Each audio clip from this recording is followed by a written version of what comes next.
All right, so I am re-recording this professional development because my Zoom meeting did not record. I usually have it set up to automatically do that, and it didn't. And I know that there's other staff that wanted to see this who couldn't make it in person. So I'm going to go over everything that we covered in the meeting, plus a few more things that I didn't get to, so that everybody has the information. And the title of this professional development session is AI for Educators, making your job easier and more efficient. So, most of you have already at least a little bit of experience with ChatGPT.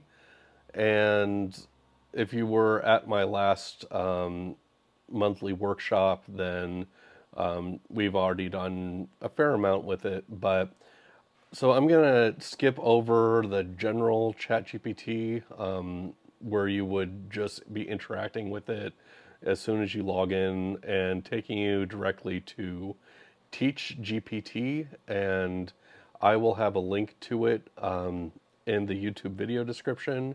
And this is a customized GPT that can do everything that the normal ChatGPT can do, the ChatGPT chatbot can do, except this one has been fed about, I think it was either 20 or 25,000 pages versus pages of academic research in education, lesson plans, best practices for teaching, pedagogy materials, to really focus the advice that it gives you to your specific situation. And it's also been provided with a number of prompts that you don't even have to type to make the responses more useful to you as a teacher or other educator.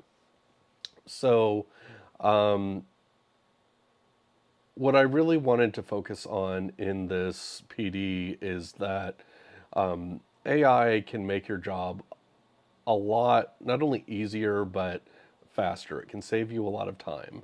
And the two places where we save the most time, at least in my opinion, in my day-to-day use, is in lesson planning and in and creating presentations for your classes. And when I say presentations, I mean either PowerPoints or Google Slides.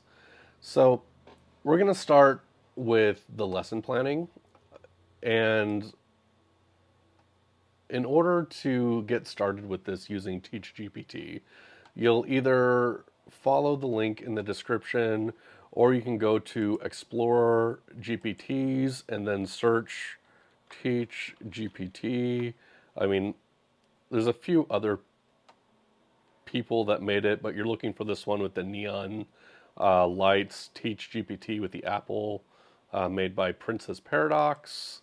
We're going to click it and start the chat. And that will bring you right here. And so I'm going to show you how to do a quick lesson plan. And the way that you're going to use this is you're going to explain to it what you want to teach in your class. And as with the regular ChatGPT, the more details that you give it, the better the output is going to be, and the less manual tweaking you're going to have to do afterwards. And so basically, the better input you give it, the better output you're going to get. It's a lot like humans. You are what you eat. So in this case, I'm going to, since I teach computer skills and digital literacy for adult education, for English language learners, I'm going to ask it to make a lesson for teaching Google Sheets. With the formulas, it's like Excel for those of you who aren't familiar with it. So let's see. So I'm going to type, I have to teach a class on Google Sheets next week. Can you help me prepare a lesson that a lesson for adult education ESL students at, let's say, intermediate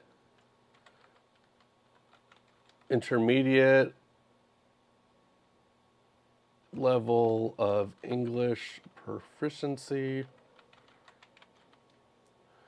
And then, so if I just do that, it's going to give me a very general lesson plan, but I'm going to try to focus it a little bit more so we can get better output. So I'm going to say, I want to give them real world applications that they can use immediately after using or after attending the class.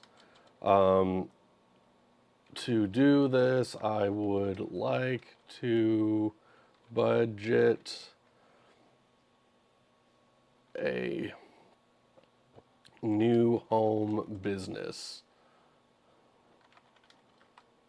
that tracks the amount of money I have to spend, how much I've spent on supplies and advertising, how much money I expect to sell my products for, and how much profit I anticipate. It should include formulas for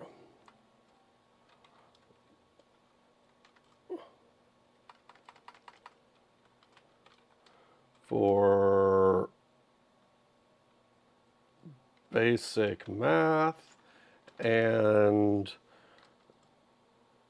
cell formatting.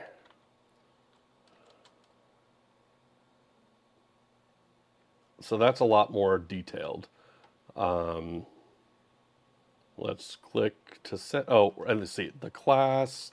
You want to give it information about how long the class is, and you want to give it information about if there's any breaks, things like that. So the class is from 6 o'clock to 8:30 p.m. with a 15-minute break at 7:30. All right, so now it's searching those 20 to 25,000 pages of education research studies, pedagogy, lesson plans. Usually, this one's a little bit slower than the regular ChatGPT because it has so much additional knowledge in the knowledge base. Usually takes about 20 to 30 seconds. There we go.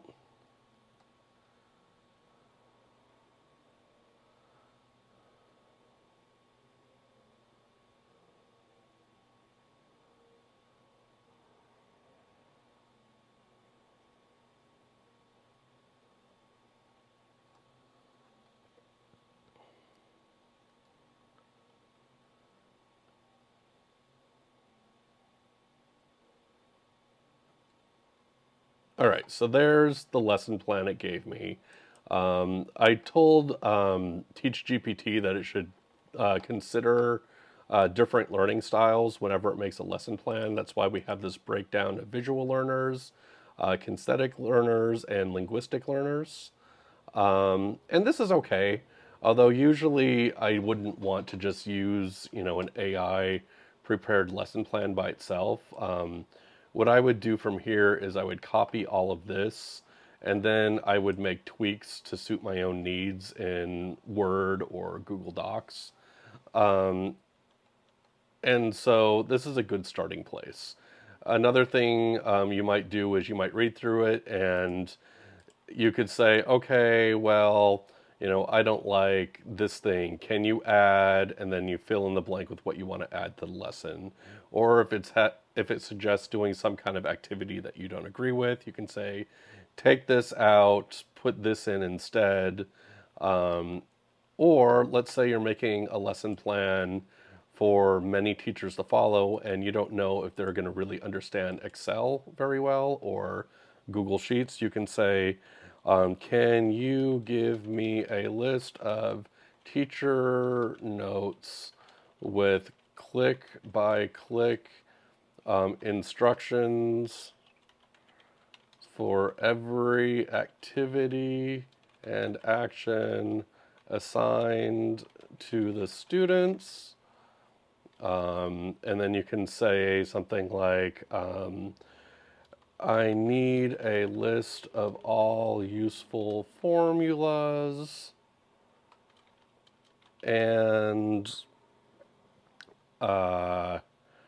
this should be written as if the teacher has no knowledge of Excel or Google Sheets.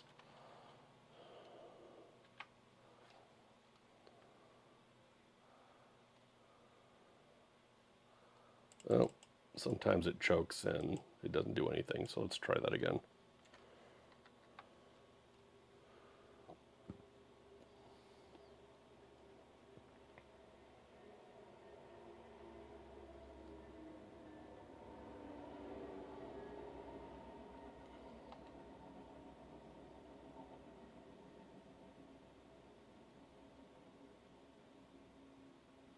And here's the step-by-step breakdown for various cells and formulas that we would have a teacher do.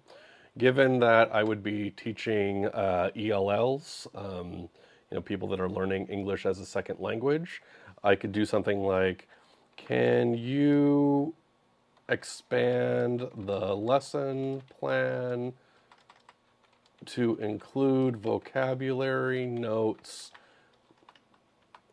that will be useful to the students whose native language is not English.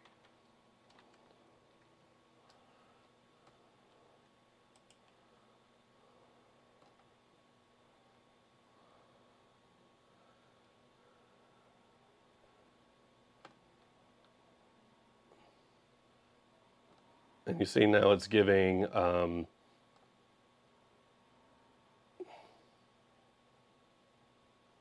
more detailed lesson plan with vocabulary that you can be, as a reminder to share with the students while they are going through this lesson.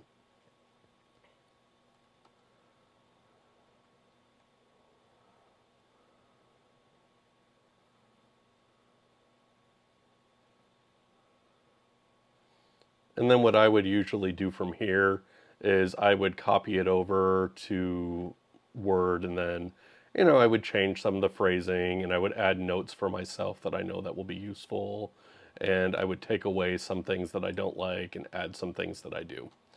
So yeah, that is TeachGPT.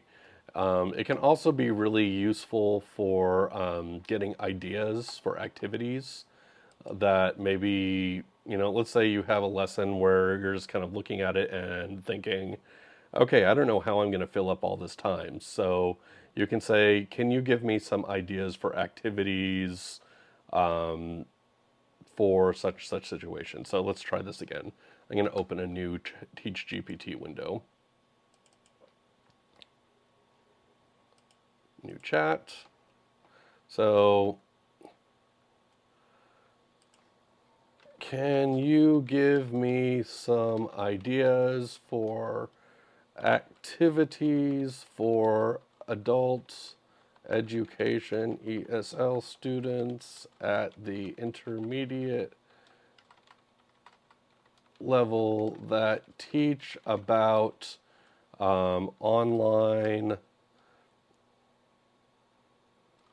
about internet safety and online scams for my online, for my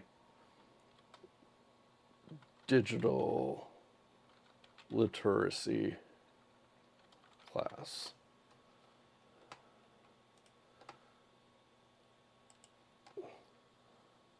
And then you can add something about the student level. So my students are between low, intermediate, and high intermediate level. I would like to appeal to multiple learning styles and have the information be practical for everyday immediate use.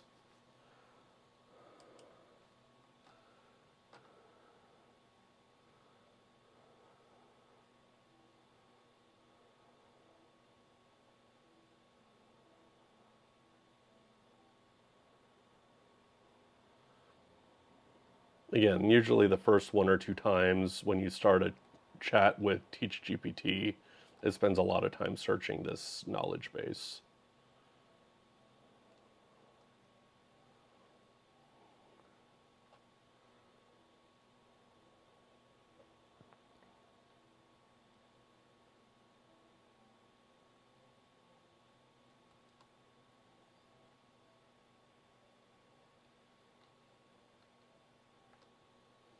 Say now we have role play scenarios, interactive quiz on scam recognition, spot the scam, gallery walk. And you can see it's really taking the time to separate the different learning styles so that you can reach students where they are and the way that they take in information best. The best prompts, as I said, are going to be the ones that are the most detailed. If your class or your school has resources that have been paid for, like different online tools or equipment that is in the classroom, you should give the chat bot this information so that if it needs these resources, it can incorporate them into the lesson plan. So yeah, that's just a quick overview of TeachGPT. The other tool that I focused on in the PD was colleague.ai. And this is a newer tool, and the link will be in the YouTube video description. And this was made by the University of Washington, and in some ways it is very similar to ChatGPT. You see you have the chat box down here. Just a second, I'm going to double check to make sure my picture isn't hiding. Oh, it is hiding, isn't it? All right, so there we go. I'm off to the corner a bit more. Okay, so you can interact with it with this chat bar here, very much like you do with ChatGPT. They just initially you're chatting with Claire. That is the base model that they first started with, but they just released Charlie, which is, I guess, it's the more advanced, the second version of this. And Charlie, unlike Claire, can search the internet for additional information. So when you can choose which one you want to chat with. I'm going to stick with Claire for now. And so after you sign in and you get here, you can click on these arrows and you can see all these different ways that a colleague can help you. For example, like a PLC or PD agenda, you can click there and have it give you a plan for, what I did earlier today or this video. You can do really cool things like, let's say you get a lot of requests for reference letters. You can click here.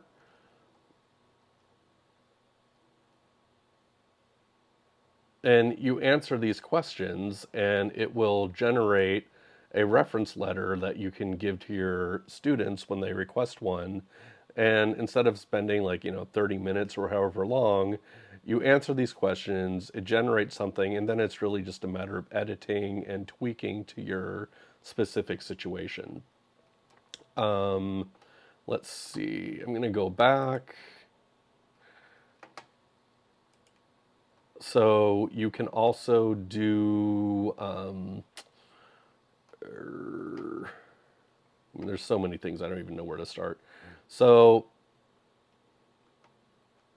you can generate a syllabus. So you click that, and it says, okay, so you answer the questions. What grade level is the class for? Are the key learning objectives, topics, and skills you want covered throughout the duration of the class? And are there any specific educational standards or competencies that this syllabus should align with? If you're teaching, K through 12, then, you're going to have a lot more information about like the state standards and so forth. In my case, with adult education, there is less of that, but it's still useful. Um, I'm going to use one of my own classes that I've had to teach as an example. So I'm going to say, I am teaching a 4-session class for digital literacy for the adult education program at my school. We will be focusing on Google Suite. Can you please create a syllabus that covers Google Sheets, Google Docs, Google Drive, Google Keep, Google Calendar, Google Slides,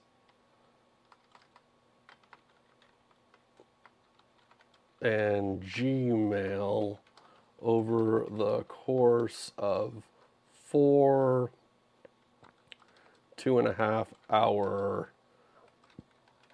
classes.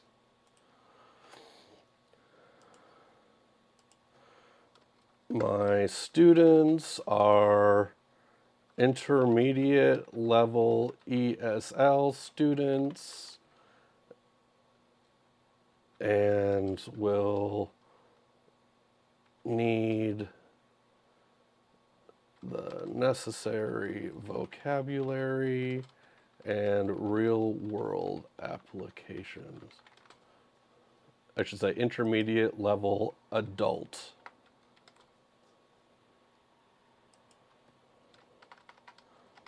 With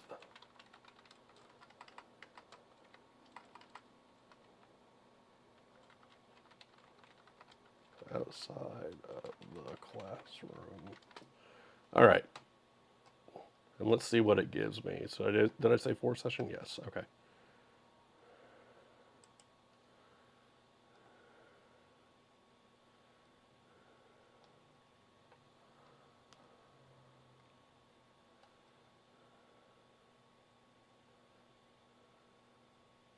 And you see, even though my class is only 4 sessions, it gives you a rundown on what's going to be covered each time. And as you can see, this will save you a lot of time. And just like with the lesson plans, you're going to want to, customize it a bit and go through and edit. But this gives you a very nice, it gives you a skeleton to put some meat on. See, and then it will continue to ask you questions like, is there anything like you would like me to modify or expand on the syllabus?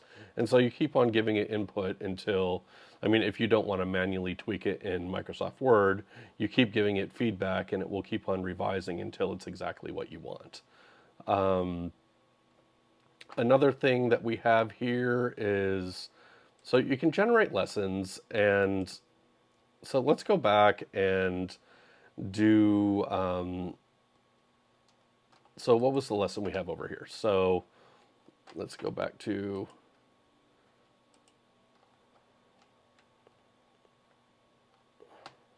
so we're going to go with my Excel lesson plan. So I'm going to copy this exact prompt, and then I'm going to ask it. So when you use the actual lesson planning function in Colleague.ai, unfortunately, it is made with K to 12 students in mind. So in order to use this function with adult education students, you need to figure out what the relevant national standards it would be equivalent to.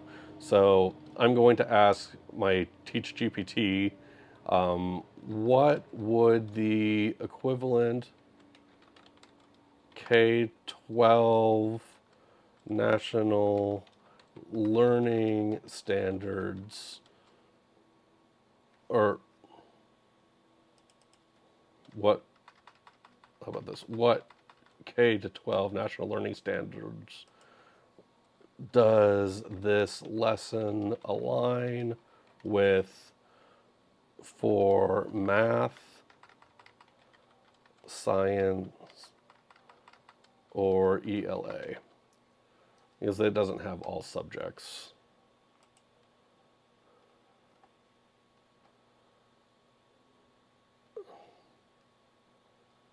So we have grade 6 RPA 3,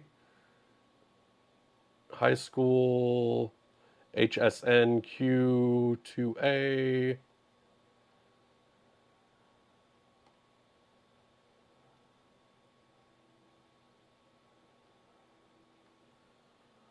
All right, so let's look at, I think we can probably find this one.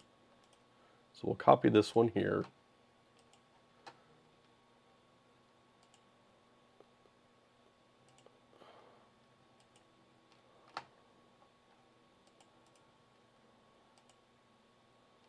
Oh, I guess we didn't. Oh, here it is. So HSN QA2. So we have that grade level. I think that was, let's just say 9 to 12. Okay, state. I'm just going to say Illinois because that's where I happen to be right now. Other requirements. So this is where I like to say that this is adult education. So this is for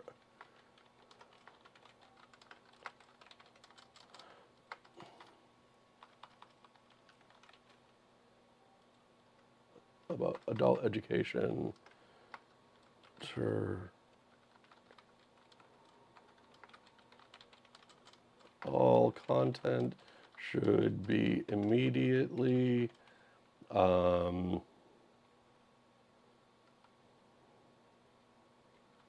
action with personal relevance to students' lives so that they can use the knowledge outside of the classroom. And then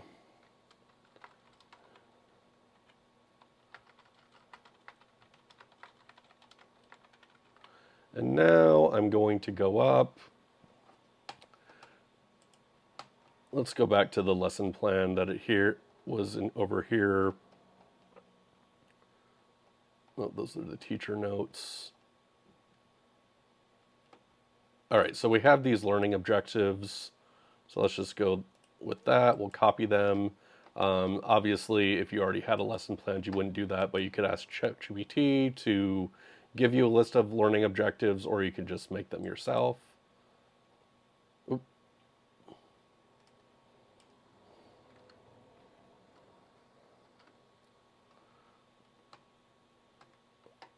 And I think we're good. We have everything. So now I'm just going to do draft plan. And you see now, just like ChatGPT, it's creating a lesson plan. I'm partial to ChatGPT in terms of the output, but they're both good. I think I just like ChatGPT because it's what I'm used to.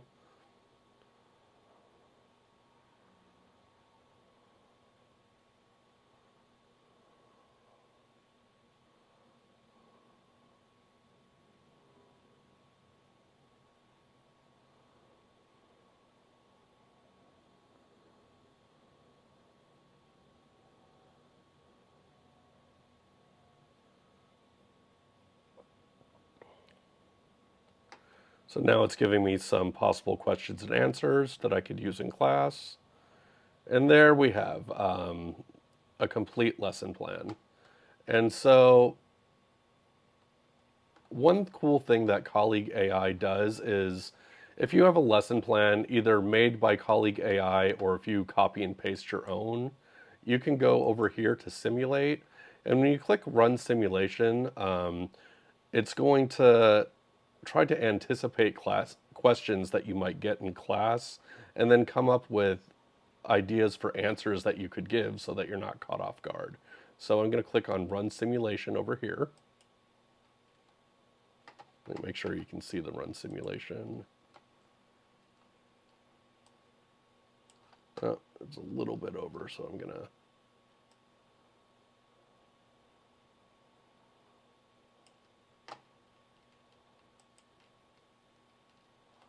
reduce the size here.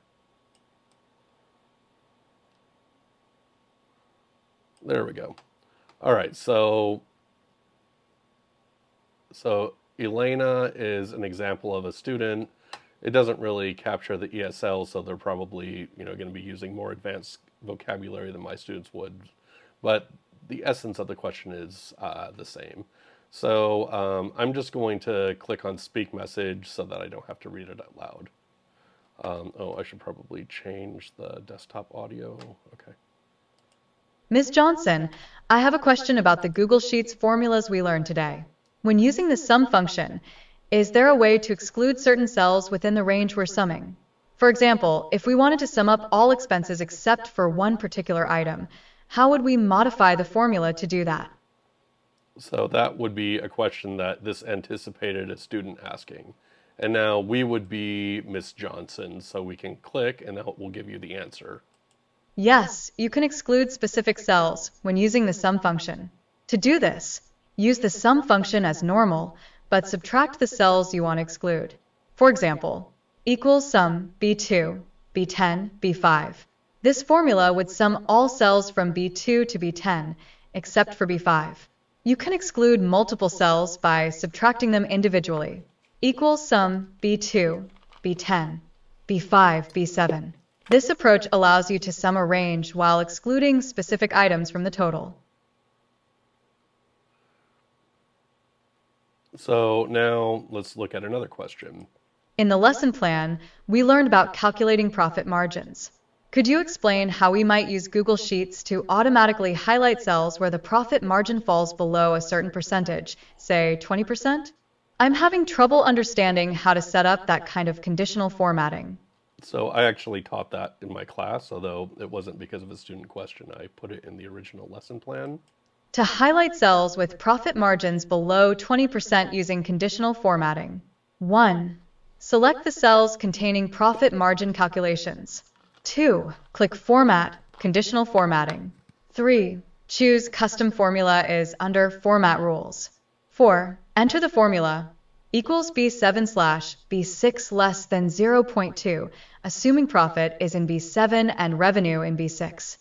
5. Select a highlight color. 6. Click Done.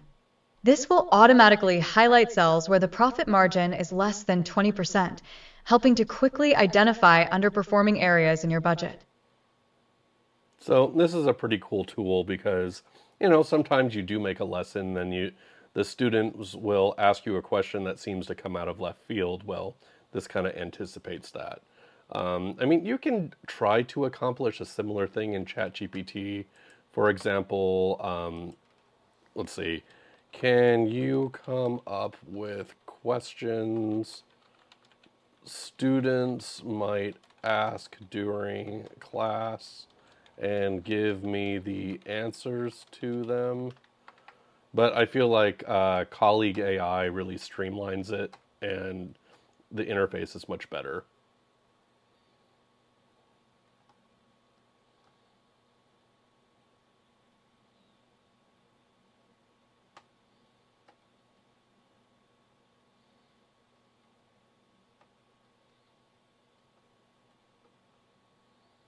So it looks like these questions are a bit more basic. Then again, my lesson plan was different in ChatGPT.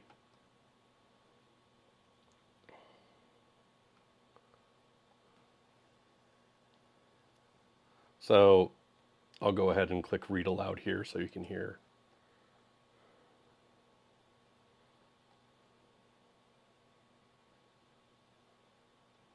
Oh, it's taken a while.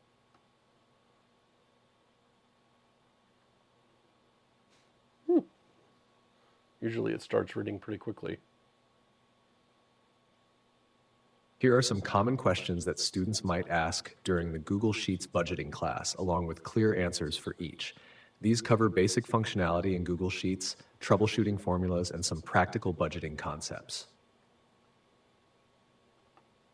Possible student questions and answers. 1.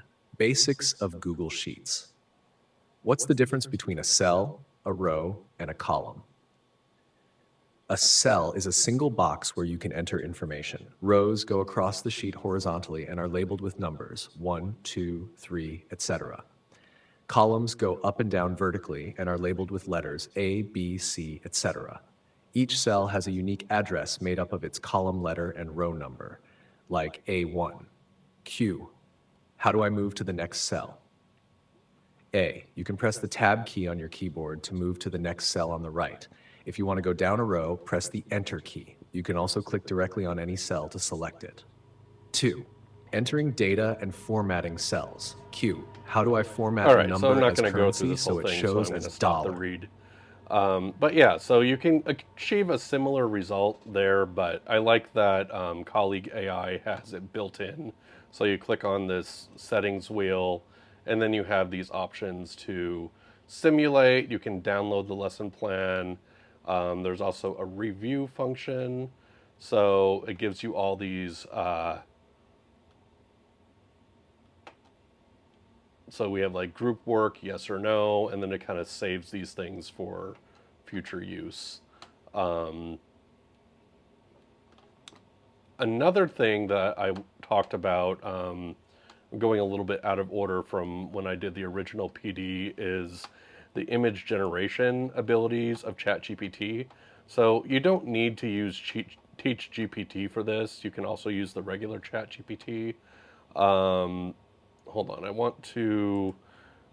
I'll go and get the exact prompt that I used before. So in this case, let's say what you can do is you can use ChatGPT's image generator.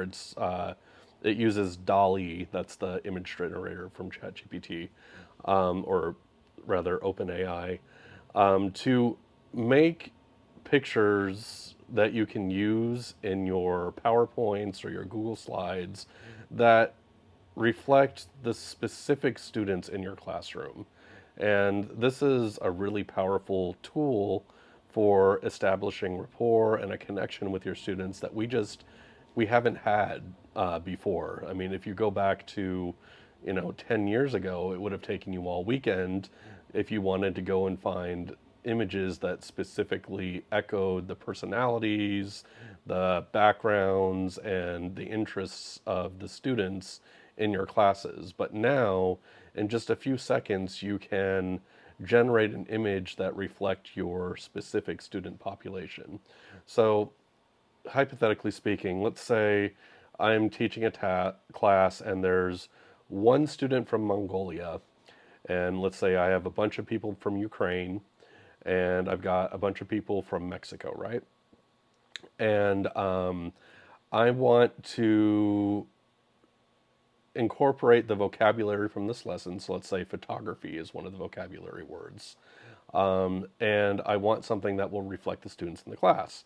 So what I could do is use this prompt, and I'll say, I just copied and pasted it. So show me a picture of a Mongolian photographer taking a picture or taking pictures at a park in New York City wearing casual clothes. And you can see I've already run this prompt twice now, but I'm going to do it again because there's something special about seeing it done in real time. So you type in your prompt, and it's good to be more detailed than not. For example, just saying a Mongolian guy, you don't know what you're going to see. But you add the style of clothes, the location, the activity that they're doing, and something about their what they look like or their background, and you'll get a much better picture. So, and the prompt is simply show me a picture of, and then whatever goes after. So I just submitted it.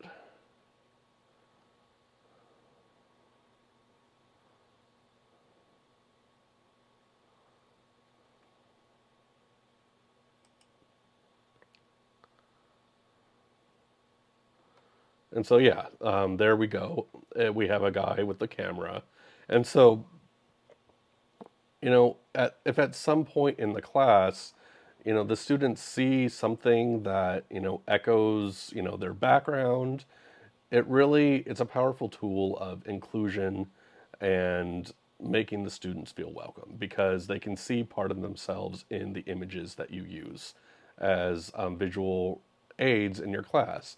And, as I said, in this situation, there's one person from Mongolia, then all you need is to have, I mean, it doesn't need to be every single image in your presentation being someone from Mongolia, but just having one, it really sends the message that you cared enough to have the consideration for your students' backgrounds and to put that in there. And it goes a long way in terms of establishing trust and a relationship, a level of trust between you and your students, so they're going to be more receptive to what you have to say and the knowledge that you want to deliver to them. During the day, I'm over at the high school, and I saw this in action where we have a class where there's two black students, and I was making visual aids. I'm kind of the mad scientist of pedagogy at sometimes because I'm making, dance mixes that teach the scientific method and biology concepts. And anyways, so I made like cover art, and when I created this image of a girl wearing a lab coat, spinning, DJ turntables at the lab table. When I presented a black character doing this after, we had a bunch of white girl characters for the other mixes that I'd done, it was really kind of cool to see how much more engaged those two black students were in our class because there was something that was reflecting them and their background in the lesson in the visual materials. And again, it doesn't have to be every single slide, but just to so that there's at least something there from the various demographics in your class, it goes a long way towards showing that you care about who they are, where they come from. So this isn't only for ESL, it can just be for, other, well, basically any subject where you're making visual presentations. And, having a tool like this where it's literally, you know, 10 seconds to make an image, maybe you don't like it, you generate it a few times over and over, it's still something, it doesn't take that much time compared to what we would have had to do in decades past. It doesn't always even have to be like, I talked about the Mongolian student, the black student. Even if it's something like, I mentioned that we have students from the Ukraine. Let's say it's a holiday is coming up, or you want to echo some kind of Ukrainian food that the people in the picture are eating. I mean, just something like that will show, oh, you'll have people recognizing it, and that makes them feel nice if you can incorporate it somehow into the visuals of your lesson. Okay, so yeah, so that is using ChatGPT slash DALL-E for this. Let's go back to. Oh, I didn't mean to go that far back. All right, so now we're back at Colleague AI. So yeah, you can generate rubrics.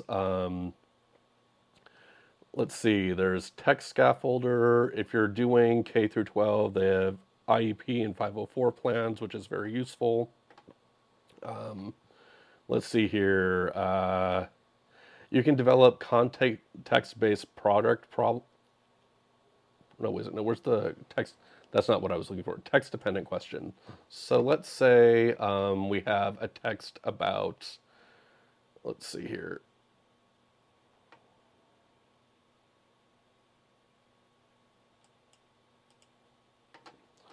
I'm going to have ChatGPT generate some text for me just so that I can use write me an informative essay about the characteristics of life.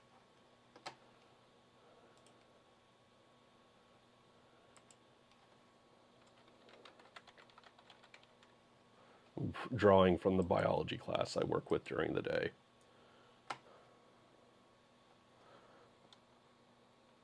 That introduces new vocabulary terms and key concepts.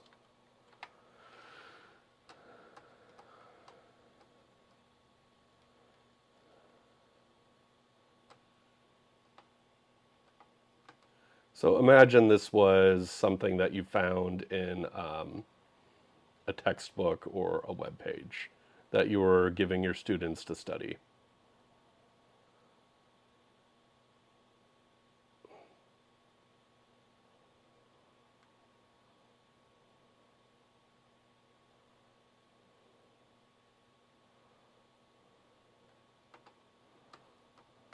So now I'm copying this, but this could easily, if you found a website that you wanted to use, you can copy and paste text from that and excerpt from a book, anything. So there is my excerpt. And now I'm telling it, please focus on vocabulary and processes in biology.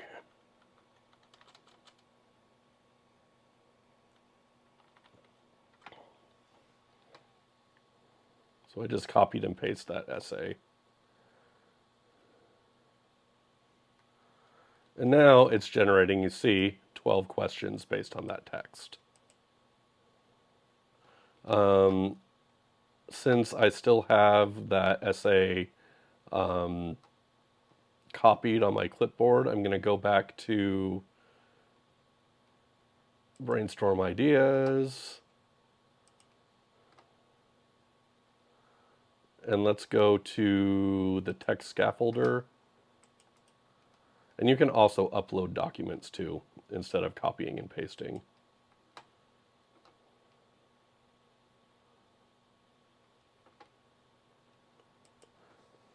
The current reading level of my students is advanced intermediate ESL. They are adult learners.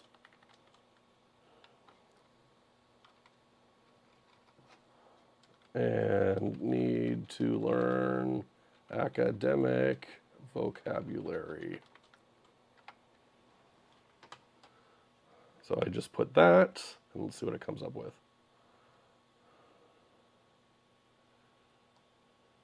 So now it's saying, it's giving you questions like, what do you think makes something alive? Can you name 3 things that are alive and things that are not alive? And now it's breaking down key vocabulary.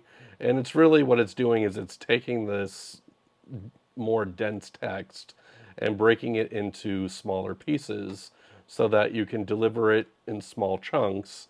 That way, you teach all of this content, Then you go back to the original text that you told it to scaffold, and they should be able to understand it better after breaking it into all these small pieces. And then you also have comprehension questions there.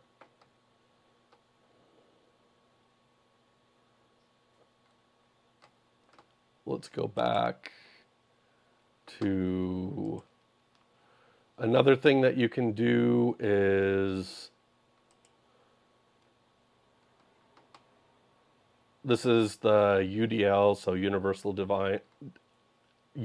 Design Learning tool. And so let's try to use this for, can you develop a choice board to teach these concepts for a biology class?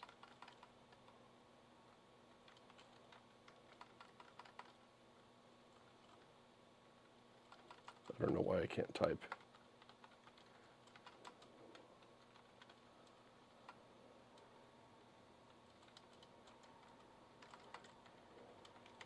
And I'm just using biology because I have that essay copied, but you can apply this to ESL, math, or really English, any other subject.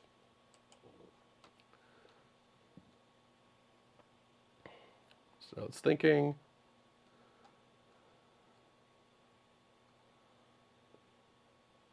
So now it's giving you a list of different activities that you can do that align with different universal design learning principles. So representation, action, expression, cell model creation, metabolism, comic strip. So engagement, representation, homeostasis simulation, action, expression, engagement. And so it's coming up with all these different ideas that you can incorporate into your classroom. This is a nice tool. So you can generate different tasks for different rigor levels. So, like for example, if you have some students that are, really struggling with the basics of your content versus a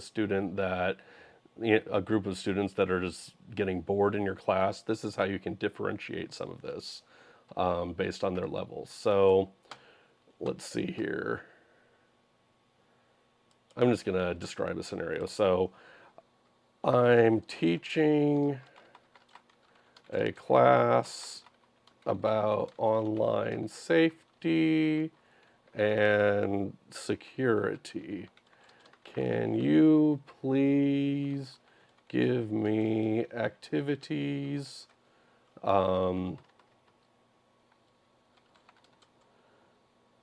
that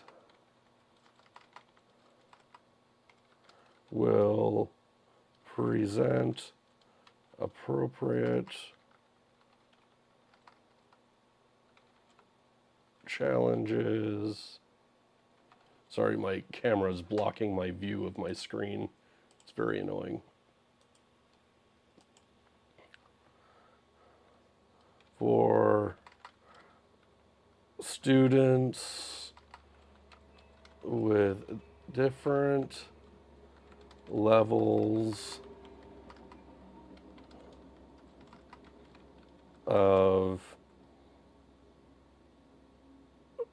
proficiency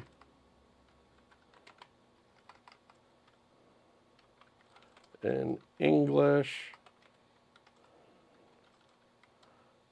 and digital. My students range from low intermediate to advanced level English. You may use Bloom's taxonomy.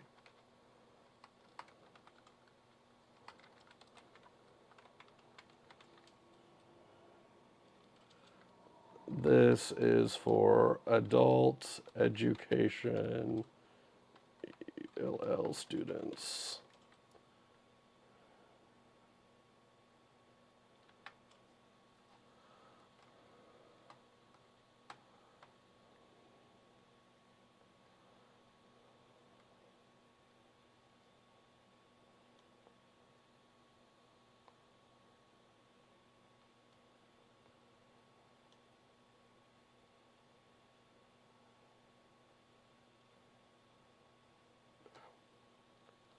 Let's have it do the other one now. Try.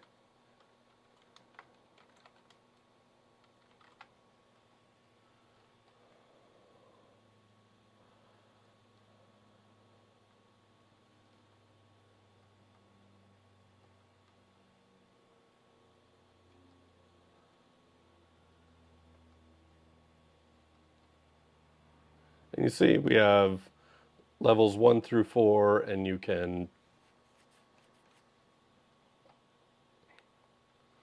assign them to different students or different groups depending on their levels of proficiency.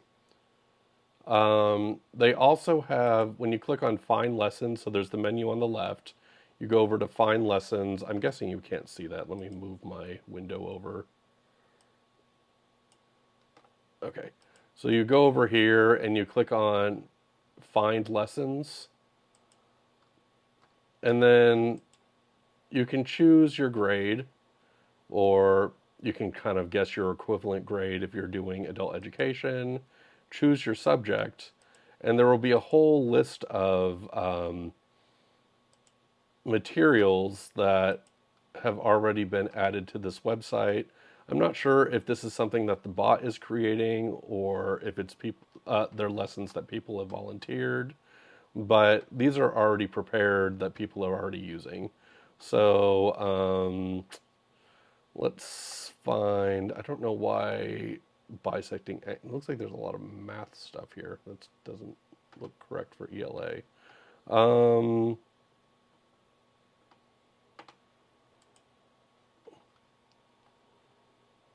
Well, that was, okay, so clearly they need to sort these better. Oh, I see. It looks like they tagged everything as both math and English. I'm going to change this to all these grades, and then we'll find something better for ELA.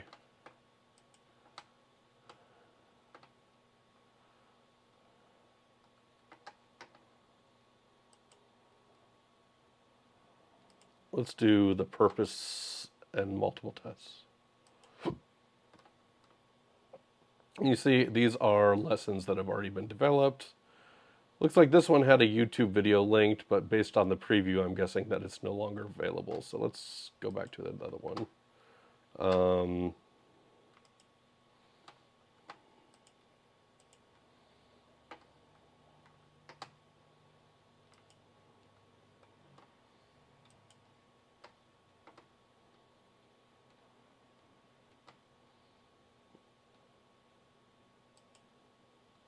All right, so text structure is sequence.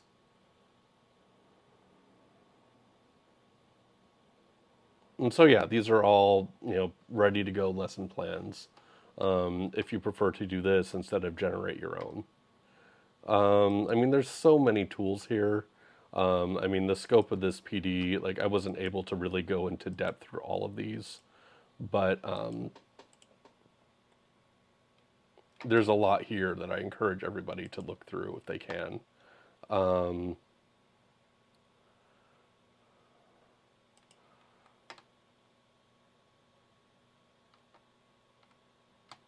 And so yeah, I think that's about the last of what I covered when I was when I did the actual PD. But another thing that I wanted to look at that I didn't get the chance to because of the time was, let's see, a tool that we have available to everybody in our district called Read&Write. So I'm going to copy and paste that essay again. And what this does is this is a browser extension that you can download. Let's see.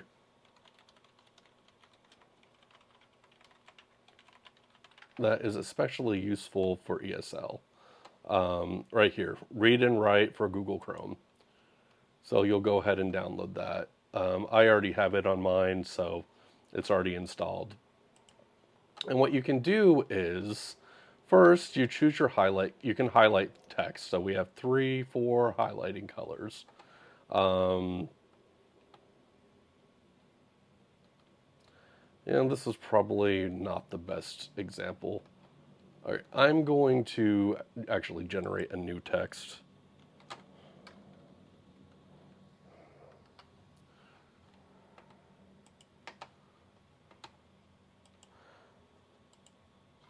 Can you generate a summary of the book Frankenstein?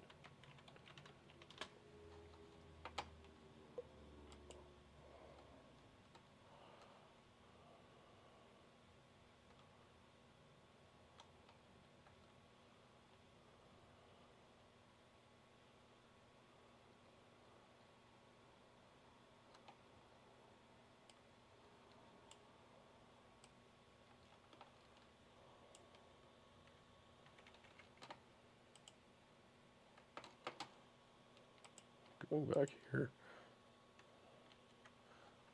Okay, so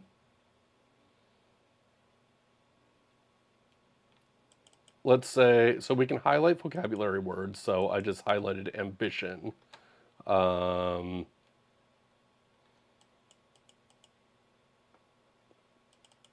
I'll highlight chemistry.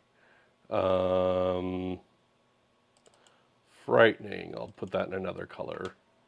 Um, Exhaustion, I'll put that in another color. Let's do creature, Europe.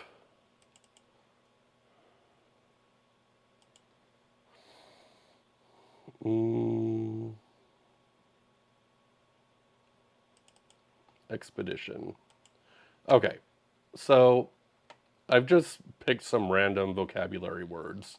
One thing that you can do is click on translator,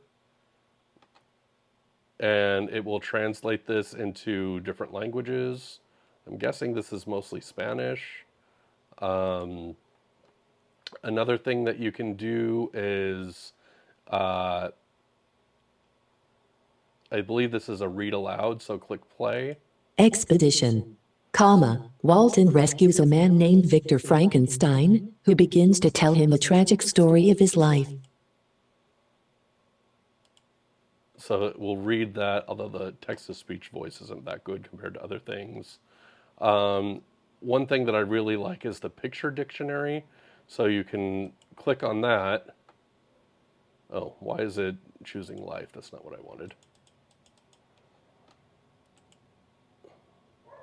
So expedition, it's not the best example, but it's showing a bus on a trip. Let's do exhaustion. You see this person looks tired, they're sweating. Creature, got kind of a monster, or we have some animals. Europe, showing Europe on a map. Frightening, we have people that are scared, we have ghosts. And so this puts visual representation with words in a Google document. Another kind of cool thing that you can do is, let's see here,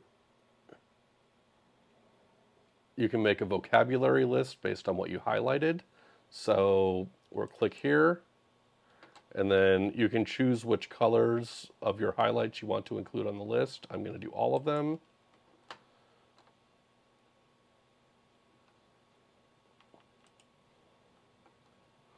And right now it's making a new document. Okay, and so now these are all the words that I highlighted. So Europe, it's showing the symbols or the pictures. It's giving different definitions. There's no notes over here, but I guess you can type them for yourself. Ambition, it gives different definitions, and then the pictures. Chemistry. And so, yeah, you can highlight and generate these vocabulary lists based on the text in whatever Google Doc you're using.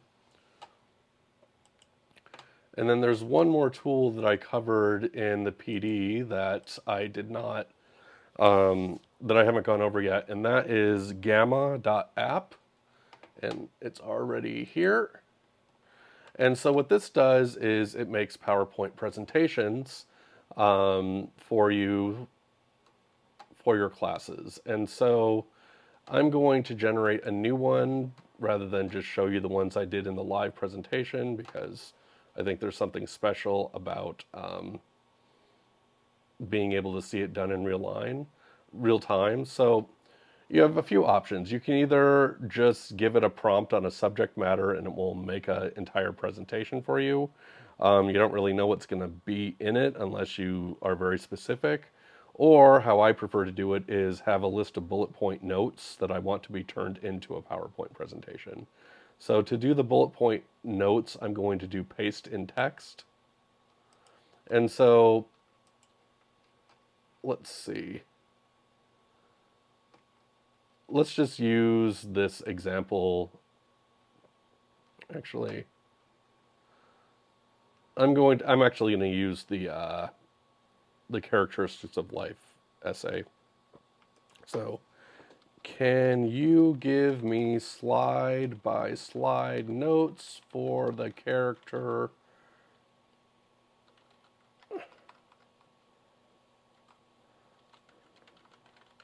of life essay that it should be 10 slides. Let me make sure that my okay, this is still okay.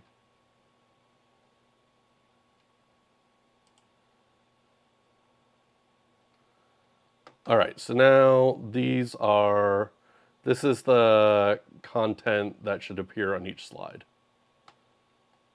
So we're going to copy and paste this. This is just me generating data. Normally, I would have my own notes that I made by hand. All right, so I'm pasting the content here.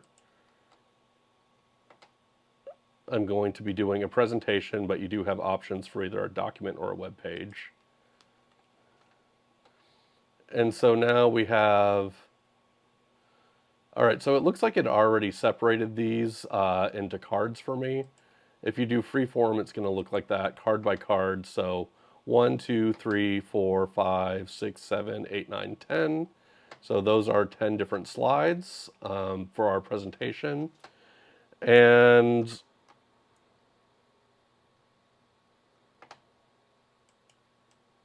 now I'm going to, so now we say, who do we want to write this for? So we're going to do ESL students who are learning academic and scientific vocabulary.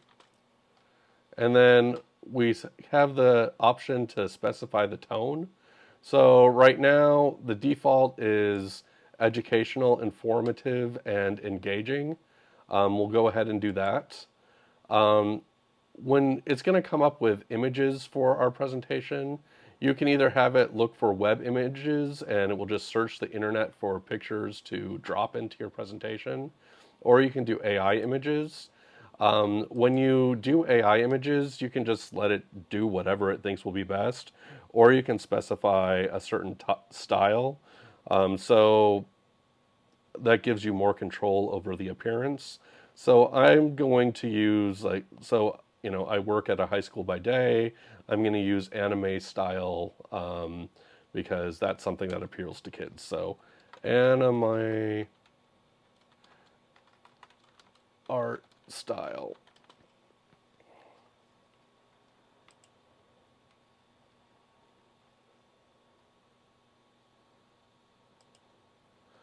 And then, oh, it's kind of cool that they have Flux. Flux is a very good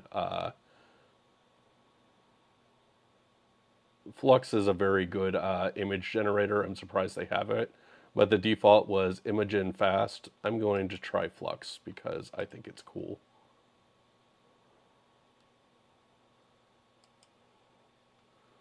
Format, so we're doing presentation, card height, so you can specify the dimensions. I'm just doing fluid.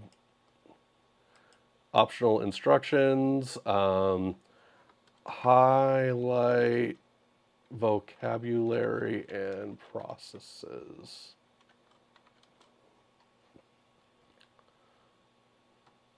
And then you can choose how much text you want to be on a card. So if you say brief, it's just going to be like short bullet points. Medium, a bit more text with more detailed explanations. And then detailed, it's going to be like a lot of text to read through on each slide. Let's just do medium for this demonstration. And then we'll click continue. And so as a free user, you can only use it a few times a day. But as a paid user, I guess you get a lot more, but I'm not a paid user. So I'm going to do continue. Okay, so now we can choose the color palette over here in the themes window. So let's pick one. Let me make sure that you can see that side of the window. All right, I'm going to move this over a bit.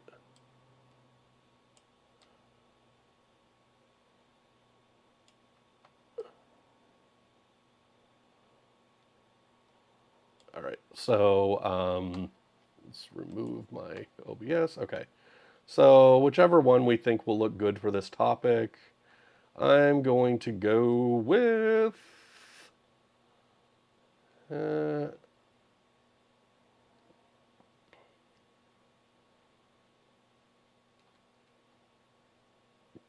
all right, let's do.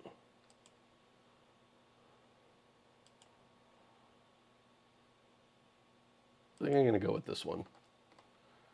All right, so this looks good, and now I click generate.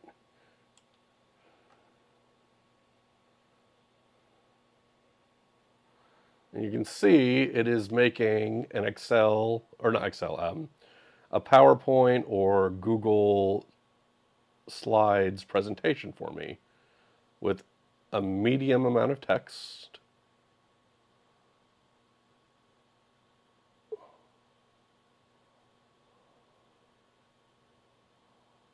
So the slides size are inconsistent because I told it to do fluid. If I wanted to lock it at a certain ratio, then it would do that.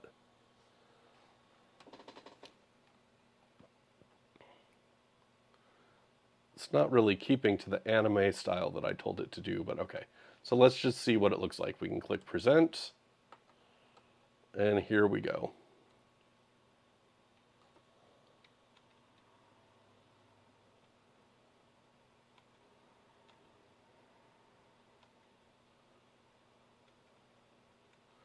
And so, that just took me a few seconds rather than spending, all day trying to make the perfect presentation. Let's go back. Oh, and then you can also, you can export, and then you can export to PowerPoint or PDF. So I'll go ahead and export to PowerPoint.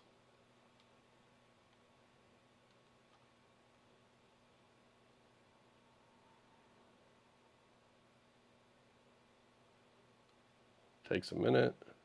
There we go. Just downloaded. I'll open that up.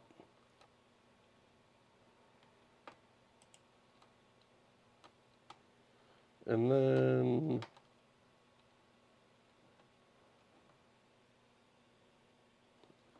where is it? I don't really use this as much as I used to. I'm not used to the new version.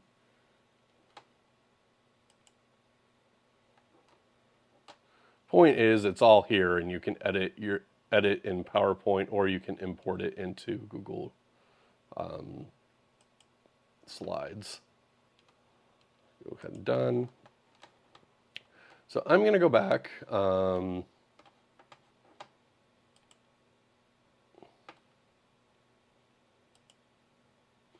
So let's say I want to change. I'm going to go back to Imogen because I think it did a better job of the anime art style. And let's say, because it's near Halloween now, I want to do something festive. So I'm going to say dark. I'm going to change the tone to dark, spooky, eerie.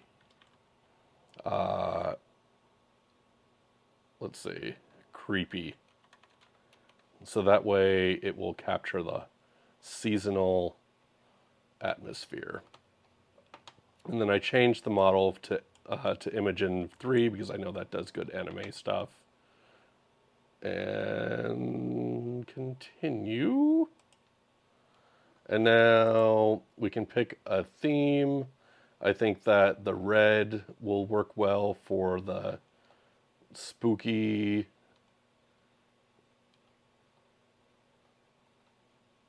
And we'll do generate and see what it comes up with.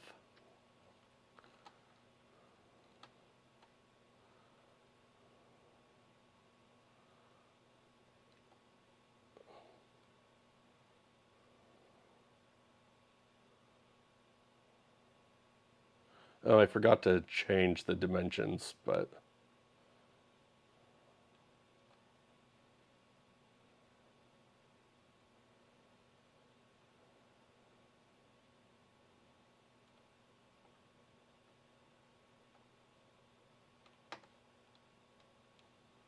all right. And this looks like it did get the anime art style down better.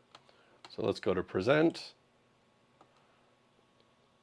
And there we have it. We have our Halloween themed biology presentation.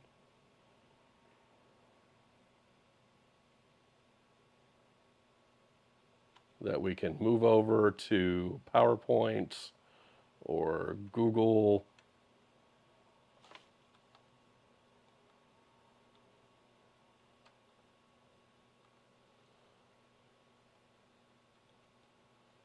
Added in some flavor text.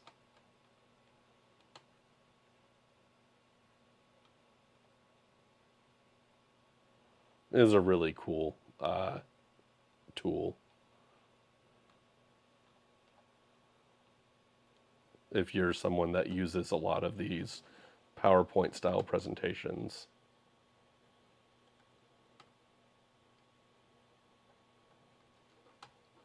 And there you have it. That is Gamma.app. And I'll put the link in the YouTube video description.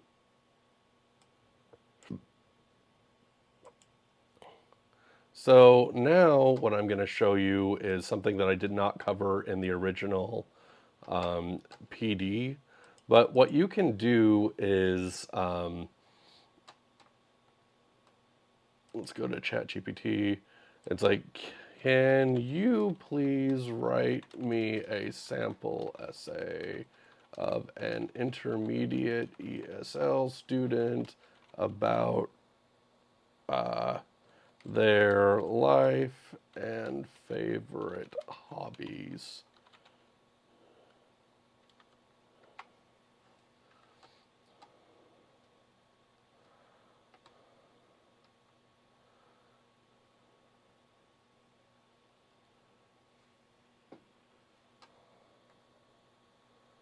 So this is, again, just me generating data. You would use a real student's essay for what I'm about to show you. Okay, so this would be like an essay from one of your students. And so what you can do is you could go into colleague.ai or you could do it in ChatGPT, but I'm going to use Colleague. So can you please evaluate this essay and provide useful feedback to the students? I also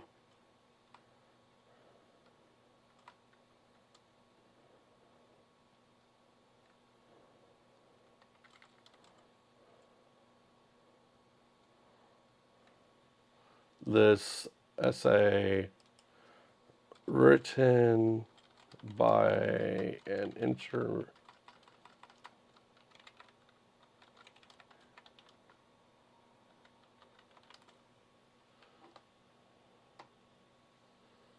students.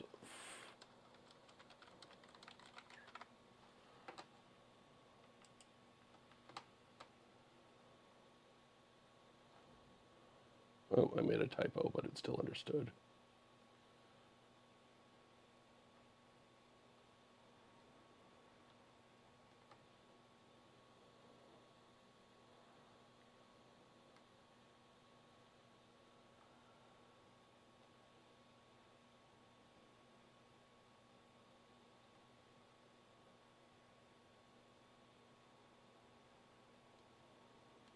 Oops, it took my spelling error in the prompt as part of the essay, but oh well.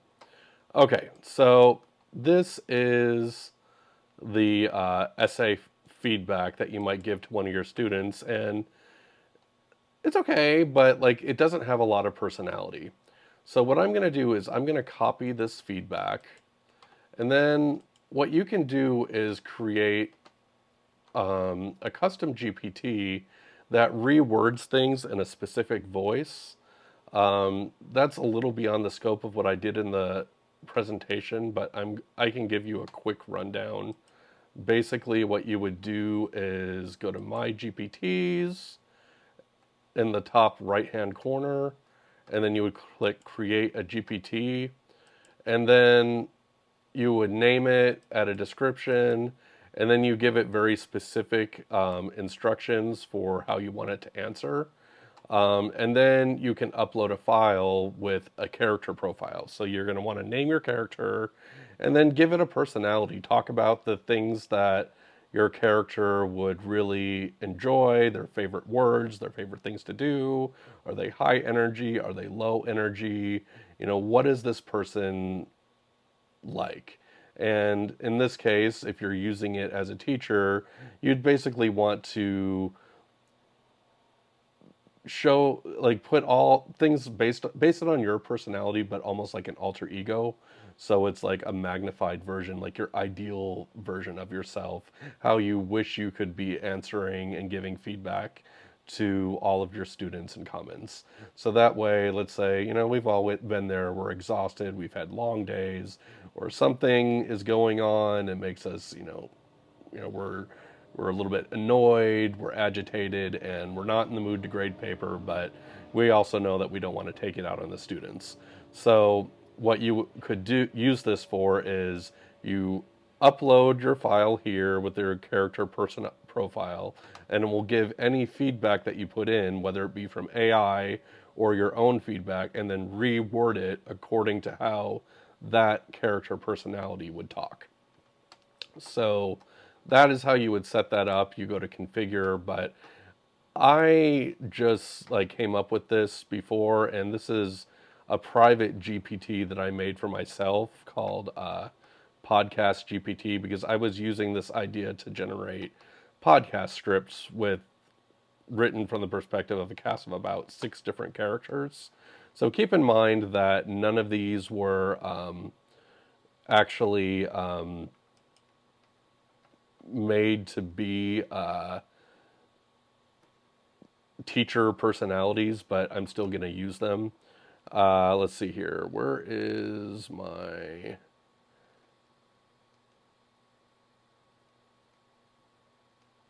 Where is that essay evaluation feedback? There it is. Okay. So let's go to... Okay. So I'm just going to use the prompt that I use here.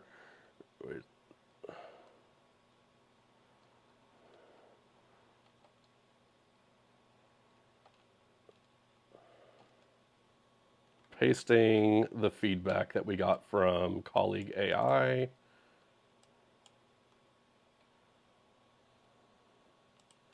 And so I'm just going to demonstrate with 6 different character profiles. If you were doing this, then you just say the name of the character.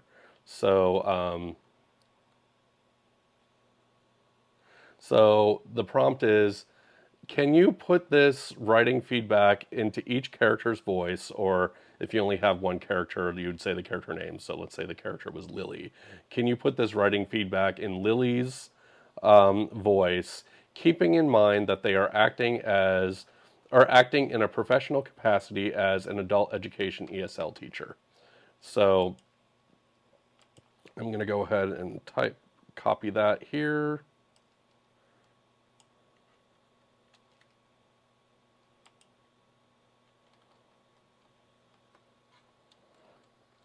So I just put that in front of the actual essay feedback and then sending it. So the first character is Kumar. He's very laid back. He's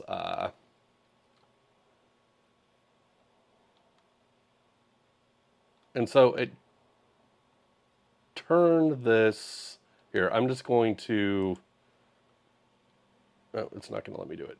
So it turned this rather, soulless feedback on the writing that doesn't have a lot of personality into something that has a much more personal touch that makes the student feel like you're, devoting more personal attention to them. So I'm going to go ahead and play these examples out loud because they have a lot of different personalities, and you're going to be able to hear the difference in the voices.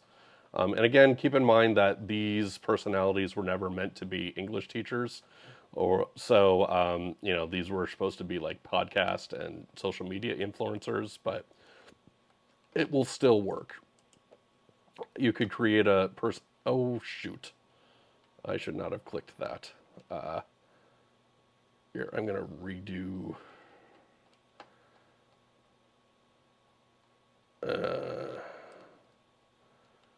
It doesn't read everything out loud when you click to continue, so I'm going to ask it to redo this so that I can click the read aloud button.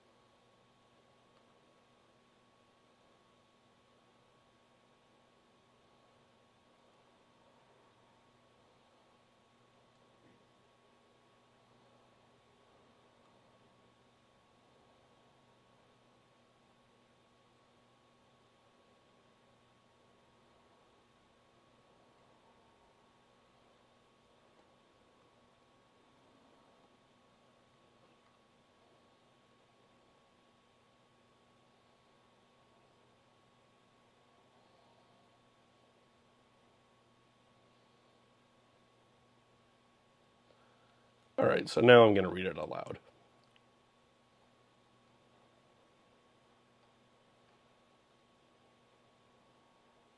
Seems like the read aloud function is taking a long time today. So starting with Kumar, who's a really laid back guy that's like really.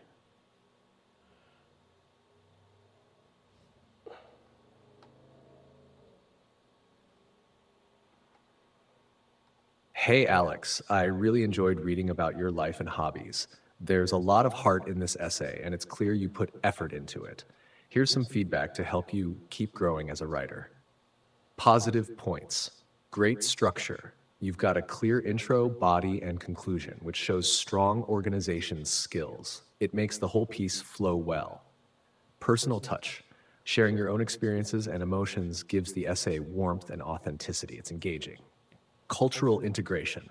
I love how you bring in both your Brazilian heritage and your new life in the US. That's not always easy to balance, but you did it beautifully. Vocabulary, using words like feijoada and pão de queijo really brings your writing to life. Keep building that vocabulary. It adds depth. Suggestions for improvement. Grammar, keep an eye out for small mistakes, like writing dudent instead of student. A quick proofread will help with those. Sentence variety. Try adding some more complex sentences to show off your skills. For example, you could say, not only does playing soccer help me stay active, but it also gives me a chance to unwind after a long week. Transitions. Smoother transitions between ideas will make your writing flow even better. For instance, before talking about cooking, you could say, while soccer keeps me active, another hobby lets me explore my creativity in the kitchen. Elaboration. You could add more detail in certain areas. When discussing music, for example, try mentioning specific English songs or artists you enjoy and how they help with language skills. Overall, this is a thoughtful and well-structured essay. This Keep didn't up the really great have as work, much of his and remember, personality as I every bit of expected, practice but brings you closer we'll to hear mastery. Lily next. She's Don't kind of a hesitate to spaz. reach out if you have You'll hear a questions. difference in the voice. She's like, Hey, Alex. Wow, I loved reading your essay. You totally brought your story to life, and it was such a pleasure to read. Here's some feedback to help make it even better. Positive points. Great structure.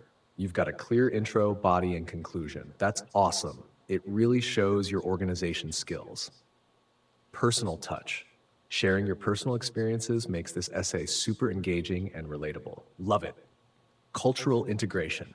It's amazing how you tied in your Brazilian roots with your new life in the US. That balance shows real maturity and adaptability. Vocabulary. Using words like feijoada and pão de queijo adds such a fun, personal touch.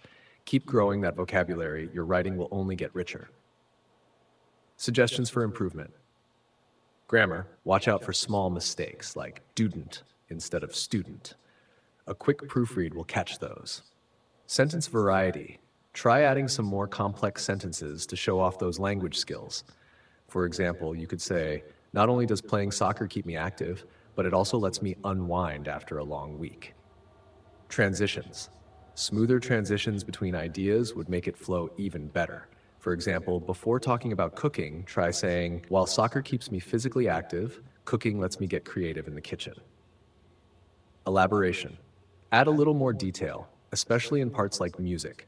Maybe talk about English songs you love and how they help with language skills. You're doing amazing. Keep practicing and don't be afraid to try new things. This essay already shines. Just imagine what's next.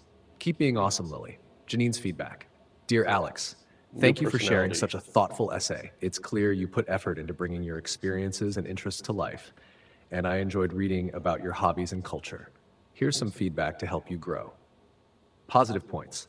Great structure. This is Your essay personality is is organized more with a clear introduction, nurturing body, and supportive and conclusion. warm. That's fantastic for readability. Kind of a mother hen Personal touch, personality. including your own experiences, adds warmth to your writing and makes it more engaging. Cultural integration. I love how you've balanced your Brazilian heritage with your experiences in the US. That's not an easy task, and you've done it beautifully. Your use of specific words like feijoada and pão de queijo brings your story to life. Keep expanding your vocabulary. Suggestions for improvement. A few minor errors like dudent instead of student can be fixed with a careful proofread. Sentence variety. To show off your skills, try including more complex sentences. For example, not only does playing soccer help me stay active, but it also gives me a chance to relax after a long week. Transitions. Smoother transitions between paragraphs will help your ideas flow more naturally. For instance, before introducing cooking, you might say, while soccer keeps me active, cooking lets me be creative. Elaboration. Adding more details to some sections would add depth. When discussing music, consider mentioning English songs or artists and how they help with language skills. Overall, this is a lovely essay that reflects both your personality and experiences. Keep practicing and don't hesitate to reach out if you have any questions. Warm regards, Janine. Devin's Another feedback. personality. Hi, Alex. Nice work on this essay. It's clear you're organized and thoughtful in sharing your story. Here's some feedback to help you make it even stronger. Great structure. You've organized your essay with a clear introduction, body, and conclusion, which is great for readability. Personal touch. Including personal experiences is smart. It brings warmth and relatability to your writing. Cultural integration. You've done a nice Anyway, I job think you get the connecting idea, your so I'll Brazilian stop background the with your reading. US life. That shows depth and adaptability. So yeah, and so you can, if you just want to put like basically bullet point feedback, you can tell it to rewrite it and write it into the style of whatever personality. Let me see if I can actually pull up the character profiles I did for this one. Can you show me the character profile for, um, let's say, Lily?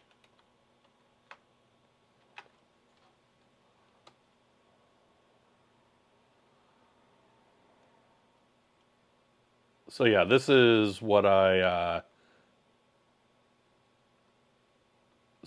this is what I did for her profile in the Word doc that or PDF. Super high energy. She's a whirlwind of energy, enthusiasm, and positivity. She's deeply passionate about social justice, environmentalism, and progressive causes.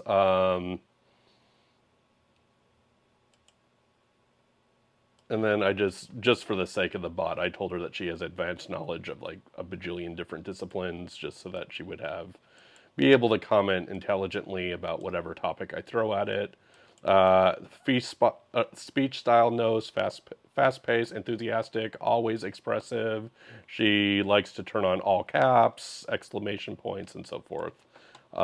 So that's just an example of a character profile that you could put in a Word doc or PDF to upload to your own custom GPT. Be sure to name the character so that you can tell it, I want you to rewrite this as Lily acting as, and then your role as a teacher. I'll show you another profile. So, can you show me Kumar's character profile?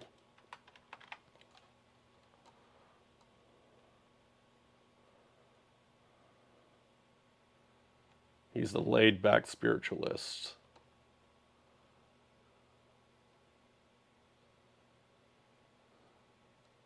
So, because I told, so here's a really big difference between how it read it versus the speech style I put in the character profile.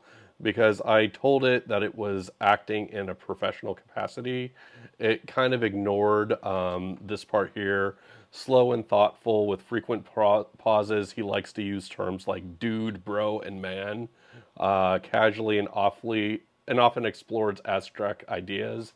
He's big on analogy comparisons, finding metaphors, and making complex ideas more accessible.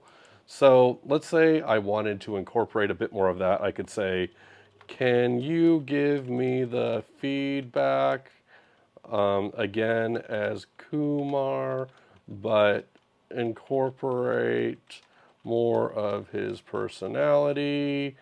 You can pay more attention to his speech style and elaborate on the feedback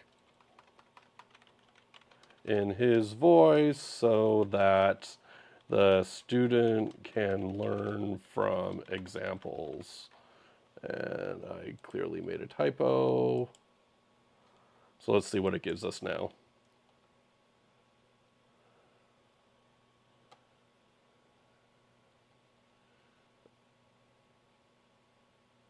So I might have done a little overkill on the personality, but this will give you an idea. It's all about balancing it. I mean, because I was so strong in the character profile about what his personality is like,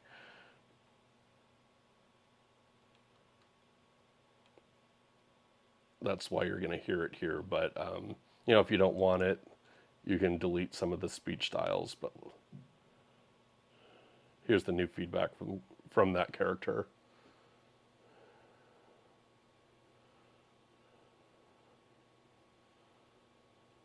Waiting for the text to speech to kick in. Hey, Alex. All right, man. I just want to say this essay really has a lot of soul, you know? It's like you've opened a window and let us take a look at your journey and passions. And that's something powerful, dude. You've set up a solid foundation here. So let's talk about what's working and where you can take it further. Structure.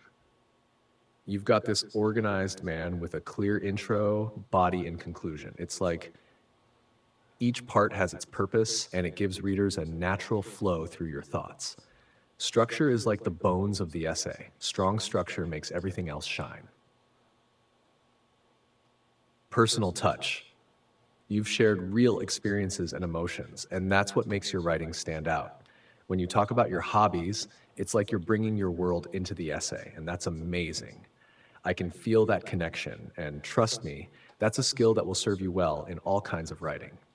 Keep that authenticity. Don't lose it. Cultural integration. Man, you did something beautiful here by tying in both your Brazilian heritage and your life in the US. That's a balance not everyone can pull off. It's like blending two worlds, and you've done it with respect and insight. It shows that you're open to adapting while staying true to yourself, and that's real maturity. All right. You're making some good choices with your vocabulary, especially when you bring in those words like feijoada and pão de queijo. Those words carry so much culture in them. It's like sharing a piece of home with us, man. Keep expanding that vocabulary, and don't be afraid to use descriptive words to bring even more life to your writing. Suggestions for improvement. Now, grammar, dude. It's like the little details that make the whole piece smoother. Just a couple of small things, like in the first paragraph, student should be student. It's easy to miss those, but proofreading can help you catch these. And remember, every tiny error you correct is like one less pebble on the path, you know? Sentence variety. To show off your skills a bit more, try mixing up your sentence lengths and types. Add in a few complex sentences here and there. For instance, instead of saying, playing soccer helps me stay active and gives me a chance to relax, you could go with, not only does playing soccer keep me active, but it also gives me a much needed opportunity to unwind after a long week. It's a small shift, but it makes the writing feel, well, it's got a little more rhythm to it, if that makes sense. Transitions. Think of transitions like the bridges between your thoughts, man. Right now, you've got good ideas, but connecting them with smooth transitions will make the flow even better. Let's say you're moving from soccer to cooking. Maybe you could add a phrase like, while soccer keeps me physically active, another hobby lets me explore creativity in a different way, in the kitchen. It's like guiding your reader from one idea to the next, like a river moving smoothly around each bend. There's a lot of potential for you to dig a bit deeper on some points. When you're talking about music, for example, you could give some examples of English songs or artists you enjoy and explain how they help with language skills. Maybe listening to a specific artist's lyrics taught you new vocabulary or expressions. This kind of elaboration makes your writing more alive and specific. Don't be afraid to dive into those details. So, overall, Alex, you're on a great path here. This essay has a lot of you in it, and that's what makes it special. Keep practicing, keep exploring, and remember, writing is a journey, man. Every step you take adds to the bigger picture. If you have any questions or just want to chat about this feedback, I'm here. Just keep being you and keep letting that shine through in your words. Take it easy, Kumar. All right, so yeah, that you can tell that was a very different tone from the original. Not sure I would use that voice for a teacher, but again, as I said, this cast of characters were just supposed to be like social media influencers. Let me go into I'm almost done here, and this has kind of dragged on a bit longer than I expected. At least with this last section, it's mostly because I'm still kind of experimenting with it. But I do want to show you the prompt in case you decide that you want to apply this to your own situation. So this is currently set to private. So, okay, it's not set to private. It's set to anyone with a link. But here are the instructions that I gave it. So your purpose is to generate engaging podcast. Here, I'm just going to copy and paste this, and then I'll have it read it out loud to you.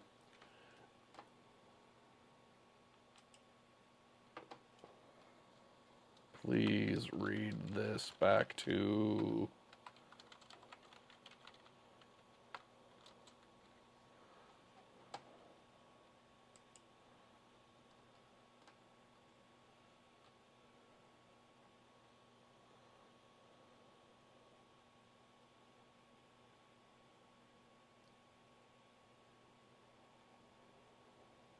So keep in mind, I was using these for podcasts.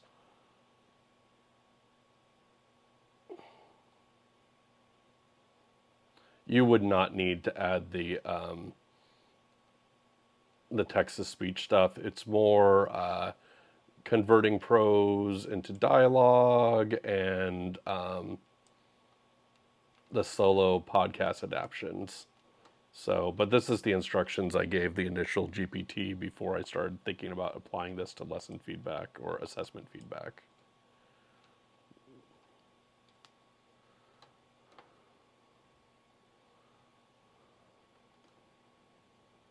And structuring your commands like this: purpose, and then being explicit what the purpose of the GPT is, guidelines for formatting. Tell it exactly what you want. The more details you give it, the better. Certainly, here it is. Purpose.